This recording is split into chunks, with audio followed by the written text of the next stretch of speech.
Hello Mila, hello Jack, hello everybody else who's watching, and welcome to Storytime with Grandad. Today's book is from Percy the Park Keeper, and it is The Secret Path. "I know, it's a shame," said Percy the Park Keeper to his small friend. Percy had been looking after a young squirrel who had fallen out of a tree and hurt his arm. "And I bumped my nose on Thursday," went on the squirrel. I see," said Percy, who was not really giving the squirrel his full attention. Percy was busy searching for something. "Aha, here it is," said Percy. "String. We'll need this today." As Percy and the squirrel trundled their way across the park, they didn't notice a group of friends hiding behind a large tree. "I've been meaning to fix up the old maze for ages," said Percy. "The hedges are terribly overgrown." "Percy's going to work on the maze," said the fox. "Let's race in there and have some fun," said the badger, and he began to whisper excitedly. The others squeaked with delight as they listened. Only the hedgehog wasn't so sure. He found the maze rather confusing.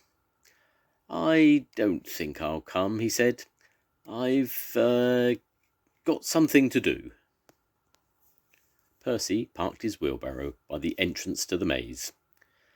"Aren't you worried about getting lost in the maze?" the squirrel asked. "That's why I need the string," said Percy. "I'll leave a trail of string from where I'm working back to the entrance of the maze. That way I can't get lost, you see." The squirrel didn't really see because he wasn't really listening. "I'm not sure if I like spring or autumn the best," he said. At the back of the maze, a line of animals was disappearing one by one into the thick hedge. "We'll go right to the middle and wait for Percy," whispered the badger. "Then we'll jump out and give him a big surprise," giggled the rabbits. "Shh," said the fox loudly, which set them all giggling again. Percy worked hard with his hedge clippers, and little by little the maze began to look much tidier. All the time Percy followed his string in and out of the maze. By now the surprise party had made its way to the centre of the maze, where there stood a stone bench. The bench had been carved to look like a lion. At first the animals waited eagerly for Percy to come, but Percy took longer than they expected. Soon they began to yawn, then they fell asleep. Percy's hedge clippers clacked on and on, only stopping now and then when Percy went to dump a barrow load of clippings. As Percy pushed his empty wheelbarrow back towards the maze, a hedgehog called to him. "Hello, Percy. Did you get a big surprise from the animals in the maze?" "A big surprise?" Percy stopped and smiled. Not yet," he said. When at last Percy and the squirrel worked their way to the centre of the maze, there was no big surprise waiting for them. Percy chuckled at the sight of the sleeping animals in front of him. "Let's have some fun ourselves," he whispered. Percy tiptoed to the back of the lion-shaped bench and coughed loudly. "Ahem! I beg your pardon," said Percy in a deep growly voice. The fox opened one eye. "It's not that I mind so very much," went on Percy, "but I do like people to ask before they go to sleep on me." The other animals began to stir.